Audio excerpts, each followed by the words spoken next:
Mathieu, on commence avec une bonne nouvelle pour les fans d'NTM. Le groupe va se produire aux Francopholies de La Rochelle pour fêter ses 30 années d'existence. Eh oui, ce sera l'été prochain, le 12 juillet précisément.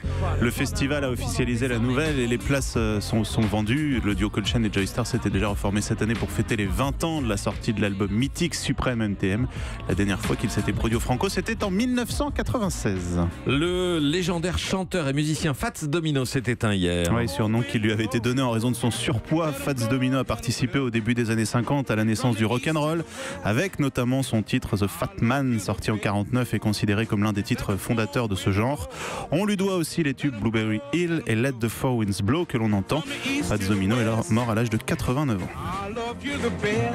L'actualité culturelle de ce jeudi marquée par plusieurs sorties littéraires. Et d'abord, Souvenirs dormants et nos débuts dans la vie de Patrick Modiano, prix Nobel de littérature en 2014. L'auteur y raconte sa jeunesse dans le Paris des années 60 au gré de ses rencontres amoureuses ou dangereuses. C'est aux éditions Gallimard. Autre nouveauté, Monstres de Gérard Depardieu au Cherche Midi.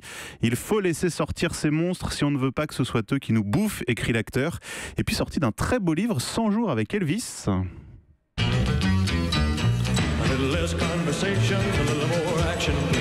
Elvis, pionnier du rock, lui aussi. Le livre trace sa vie entre le baraquement de Tupelo dans le Mississippi où il est né jusqu'à sa mort dans sa propriété de Graceland à Memphis. Entre-temps, 197 disques d'or et de platine.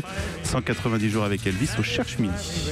Le premier festival du film politique de Porto Vecchio s'ouvre aujourd'hui. Organisé par Calzero et Jérôme Paoli, première édition effectivement, avec une sélection qui va du film Une vie violente à Après la guerre, en passant par Moi et le Tché, film venu du monde entier. Le jury est composé notamment de Marlène Schiappa, Nils Arestrup, Jean-Pierre Mocky ou encore Jean Lassalle. Enfin, les fourberies de Scapin jouées par la Comédie Française sont retransmises en direct au cinéma. Oui, représentation salle Richelieu, retransmise dans 250 salles de cinéma en France, mise en scène par Denis Podalides avec des comédiens excités. Écoutez Éric Ruff, l'administrateur général de la Comédie Française au micro de Thierry Geffrotin. Ils adorent parce qu'ils sont en place d'une opération vachement belle, voilà, vachement risquée, mais au moins, si c'est une bataille, c'est une belle bataille. Ce qui fait toujours peur, c'est comme les dernières. Comme quand on veut profiter d'une dernière, on la rate.